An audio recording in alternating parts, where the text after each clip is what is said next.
Ikrimah bin Abi Jahal, ya, anaknya Abu Jahal yang nanti juga akan masuk Islam insya Allah, sungguh sangat baik. Ya. Dia berkata, sungguh sangat beruntung Abu Hakam. Abu Hakam maksudnya ayahnya sendiri Abu Jahal, karena tidak melihat budak ini azan di atas Ka'bah. Jadi ini tentu kesombongan dari mereka, bagaimana mereka menganggap mustahil ada kulit hitam naik di atas Ka'bah atau mengurus Ka'bah. Itu dalam Islam sudah tidak ada ini, tidak ada rasisme lagi, tidak ada kesukuan lagi. Semuanya orang yang mulia di sisi Allah adalah orang yang paling bertakwa, orang yang paling patuh. Pada saat muslimin akan meninggalkan Mekah, setelah 3 hari teman-teman sekalian, mereka menyembah Allah yang Maha Perkasa. Nabi SAW ingin menambah beberapa hari lagi, karena masih rindu, ingin ibadah, nyaman di Mekah. Namun orang-orang Quraisy telah mengutus Ikrimah bin Abi Jahal untuk mengingatkan muslimin dan segera keluar. Nabi SAW sempat mengajak negosiasi Ikrimah, mengatakan, hai Ikrimah, bagaimana kalau kau jadi tamuku di kemah dan aku akan negosiasi denganmu? Maka Ikrimah mengatakan, aku tidak butuh, tidak ada hajat dengan jamuanmu hai Muhammad, keluarlah segera dari wilayah dan kota kami. Salah satu pimpinan Ansar Madinah, Sa'ad ibn Ubadah radhiyallahu anhu, marah dengan statement Ikrimah. Lalu dia berkata, hai Ikrimah, sesungguhnya ini adalah wilayah dan kota Nabi SAW, bukan kotamu. Sekarang ini selama 3 hari ini kota kami. Dan ini juga kota Nabi SAW, bukan kota kamu. Maka Nabi SAW sempat menenangkan Sa'ad dan berkata, tidak boleh orang yang datang ke lokasi kita, lalu kita mengganggunya. Walaupun kita sekarang berkuasa 3 hari, nggak boleh sama sekali kita mengganggu mereka. Dan memerintahkan agar muslimin segera meninggalkan Mekah. Saat meninggalkan Mekah teman-teman sekalian, sebagian orang-orang bodoh dari Quraisy yang tidak faham, mereka tidak tahu nilainya kesepakatan, maka mereka berusaha menyerang muslimin. Namun karena jumlahnya sedikit dan muslimin tahu masalah itu, kebetulan mereka sudah keluar dari wilayah haram, sudah bergabung. Dan pasukan yang 200 tadinya sudah mulai masuk ke Mekah, jadi 1.800 sekarang yang menjaga senjata. Mereka berusaha menyerang yang 1.800, mereka tidak tahu kalau ada 200 yang belum umrah. Bukan yang 200 diserang, tapi yang di luar wilayah haram. Mereka pun takut membunuh di wilayah haram. Waktu mereka menyerang, muslimin punya senjata lengkap. Langsung dihadapi oleh muslimin, begitu mereka melihat senjata, mereka pun akhirnya meninggalkan muslimin dan tidak berani melawan. Waktu sementara menunggu 200 orang, sahabat yang umrah tadi yang tadinya jaga senjata, ada satu orang yang bernama Abban ibn Walid bin Mughirah. Abban bin Walid bin Mughirah. Abban ini masuk Islam. Pada orang Mekah, dia datang, dia syahadat. Dan ini termasuk anak mudanya Mekah. Artinya orang yang sangat cerdas. Ya. Dia kemudian datang dan dia masuk Islam. Lalu kata Nabi SAW, wahai Abban, mana sahabatmu Khalid bin Walid? Itu Khalid bin Walid belum masuk Islam. Kebetulan sahabat dekatnya Abban. Maka kata Nabi SAW, mana sahabatmu Khalid bin Walid? Ia sangat cerdas. Dan Islam tidak mungkin tersembunyi pada orang-orang yang berakal seperti dia. Demi Allah, bila ia masuk Islam, maka kami akan muliakan dan kedepankan dia sebagai pemimpin kami. Abban pada saat itu tidak mau lagi kembali ke Mekah. Dia mengirim surat saja kepada Khalid bin Walid yang berbunyi, wahai Khalid, engkau punya akal yang cerdas. Dan sungguh Islam tidak tersembunyi lagi pada orang yang cerdas sepertimu. Maka kesini dan masuk Islamlah. Sesungguhnya Nabi SAW telah menyebut-nyebut namamu dan akan memuliakanmu jika kau menjadi Muslim, mengangkatmu sebagai pemimpin perang. Pada saat itu Khalid bin Walid tertarik, karena memang dia sudah lama mau dengar Islam, dia sudah lama tertarik dengan Islam, tapi dia tidak tahu bagaimana caranya. Dia takut malu dengan sukunya. Karena Abban, sahabatnya yang telah masuk, dia pun datang ke sana, lalu kemudian dia menghadap Nabi SAW dan masuk Islam. Tentu ini salah satu metode dakwah Nabi SAW, bagaimana beliau fokus menawarkan Islam kepada orang-orang yang cerdas. Ini kalau kita sekarang orang berpendidikan mungkin ya, orang berpendidikan, orang yang berakal sehat, ini enggak menolak Islam. Dan kita tidak perlu ragu menawarkan Islam kepada mereka. Mereka sudah tahu bagaimana caranya belajar, bagaimana caranya menganut Islam itu. Pada waktu yang bersamaan, pada saat Khalid bin Walid masuk Islam, Khalid bin Walid ini kebetulan bersahabat dekat dengan 2 orang lagi. Yang pertama Amr bin As. Amr bin As waktu itu kebetulan dia diutus, dia baru datang dari Habasyah, diutus oleh Quraisy untuk menjemput Ja'far bin Abi Thalib. Tapi ternyata dengan hikmah Allah, Amr bin As ini masuk Islam di Ethiopia di tangannya Najasyi. Setelah dia berusaha untuk mengembalikan muslimin, memfitnah mereka segala macam, akhirnya dia heran, kok bisa Najasyi masuk Islam? Lalu dia belajar dari Najasyi, akhirnya dia masuk Islam di tangannya Najasyi radhiyallahu anhu ajma'in. Ya. Waktu itu dia pulang ke Mekah, Amr bin As pulang, sudah muslim. Dia tidak tahu kalau Khalid bin Walid ini juga masuk Islam. Dia pun lalu kemudian, Amr bin As ketemu, lalu dia mengangkat barang-barangnya, kata Khalid bin Walid, di mana kau akan pergi, Amr?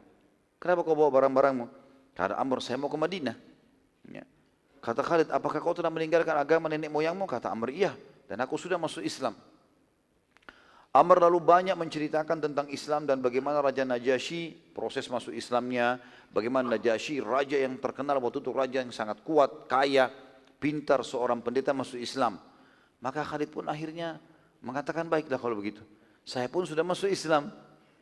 Saya sudah mengikrarkan Islam, tapi saya belum tahu kalau sampai sejauh itu Islam, sampai tersebar-sebar kemana-mana gitu.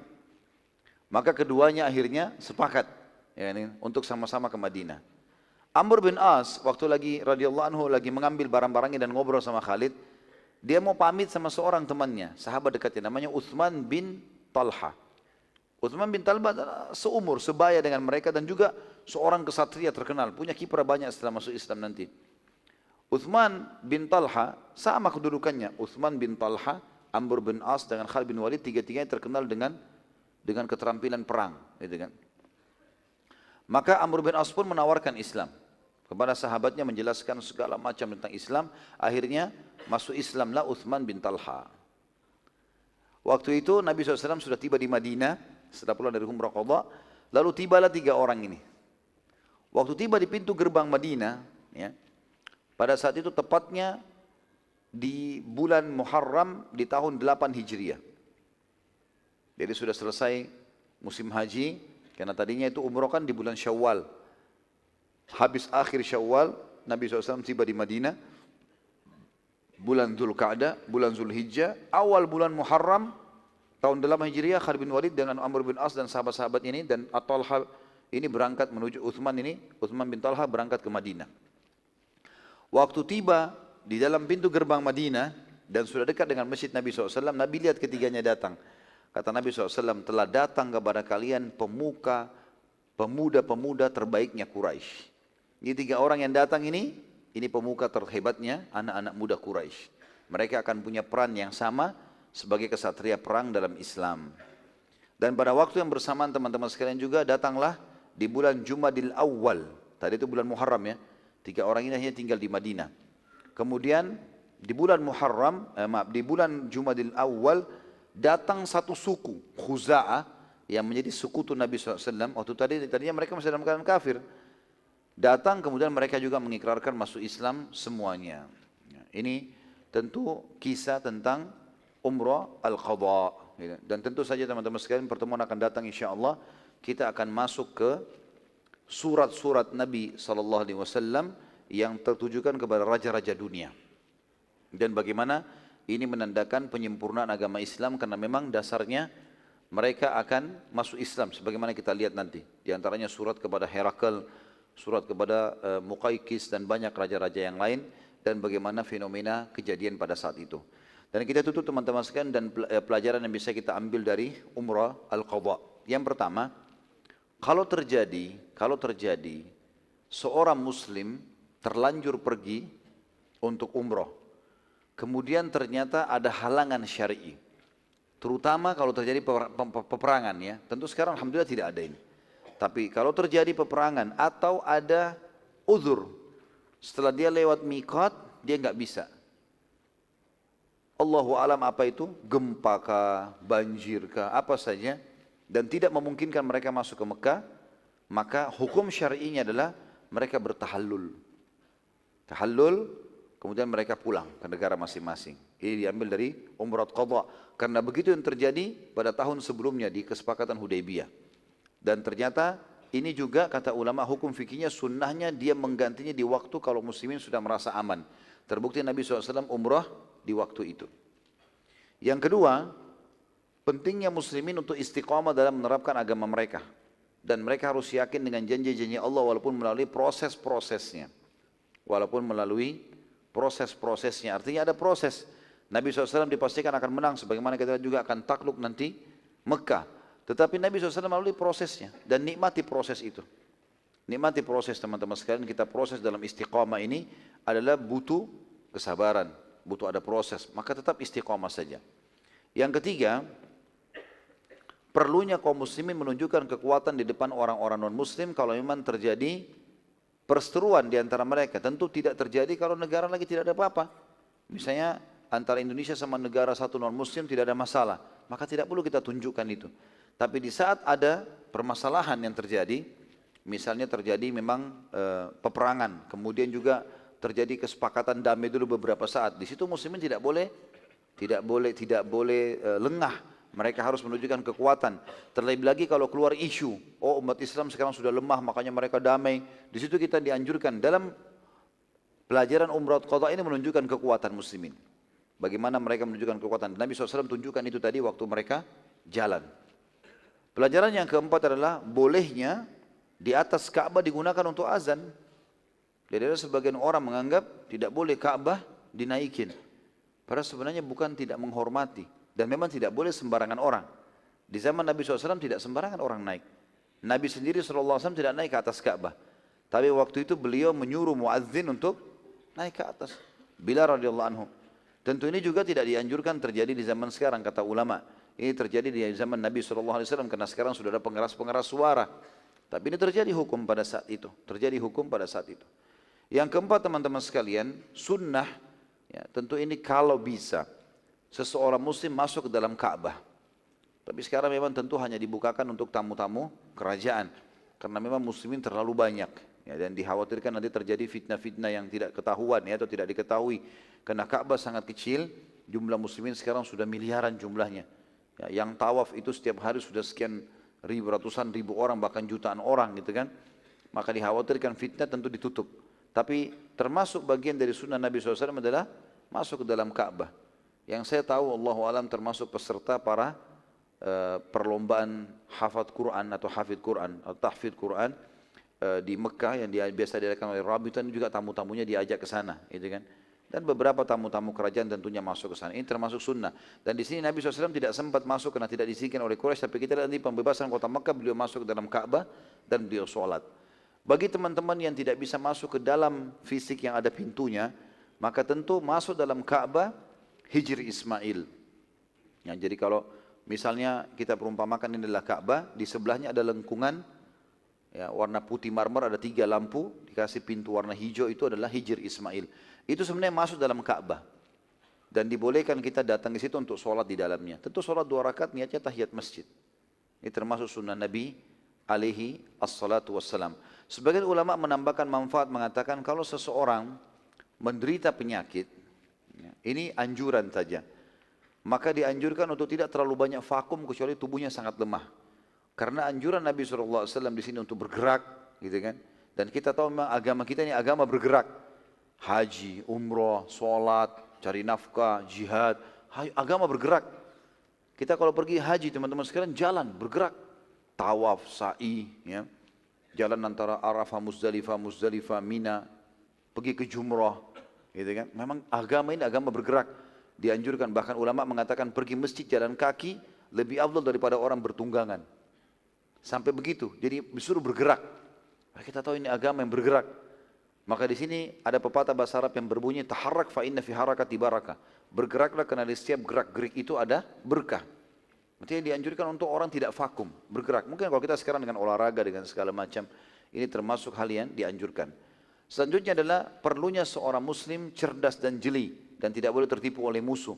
Sebagaimana Nabi SAW melakukan itu pada saat menyiapkan senjata-senjata perang walaupun tidak dipakai untuk menyerang musuh terlebih dahulu, tapi berjaga-jaga. Dan betul hampir saya terjadi pengkhianatan dari Quraisy. Pelajaran yang selanjutnya juga adalah bolehnya terjadi kesepakatan damai antara muslimin dengan orang-orang kafir kalau dilihat ada maslahat dan mudaratnya.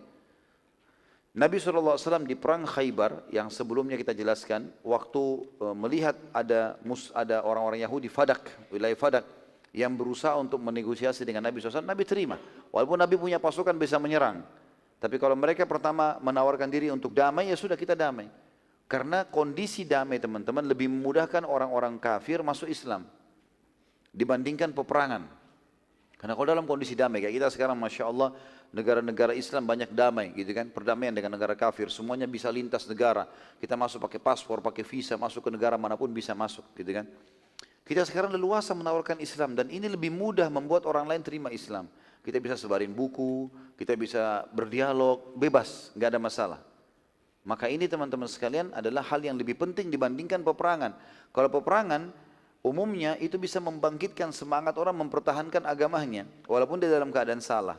Gitu kan. Maka di sini perdamaian sangat penting, didahulukan. Karena memang target Islam adalah perdamaian, bukan penyerangan. Dan kata Nabi SAW kepada Ali bin Abi Thalib waktu sudah tahu pasti akan menembus benteng Khaybar, hai Ali, ingatlah, engkau jalan dengan tenang, tawarkan Islam dulu. Kalau mereka nolak jizyah, kalau mereka tolak baru perang.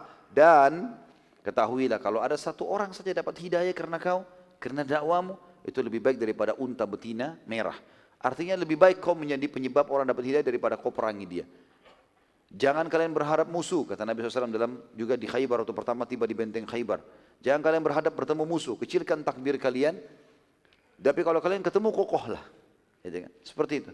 Jadi kalaupun kita pergi jihad bukan termasuk pengecut. Kita berharap tidak bertemu musuh, tapi musuh tiba-tiba mengalah, itu lebih baik. Tapi kalau bertemu dengan musuh kita kokohkan telapak kaki kita. Ini pelajaran-pelajaran teman-teman sekalian diambil dari ibadah ini atau perjalanan sirah ini dari tadi pagi kita bahas sampai malam ini tentunya. Dan yang terakhir teman-teman sekalian adanya keutamaan atau fadilah orang umroh. Dianjurkan orang umroh ya.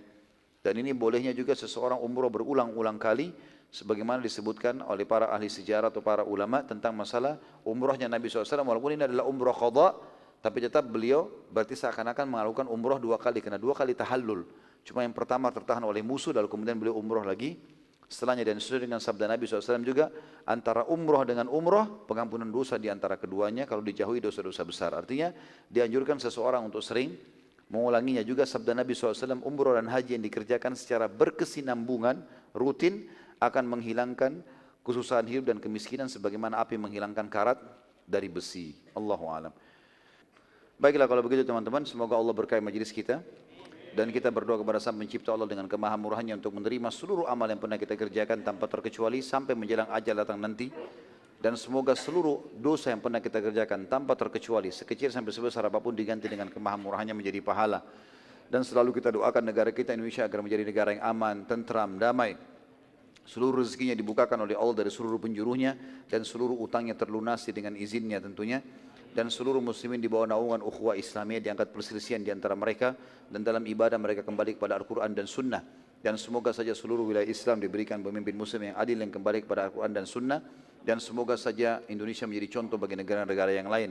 Tidak pernah lupa kita doakan saudara kita di Palestina, di Syria, di Yaman, di Irak, di Myanmar, di Ahsa, dimanapun mereka berada sedang terlindas. Semoga Allah ikhlaskan niat mereka, terima para syuhada mereka, mulakan Islam di tangan mereka dan tangan kita semua.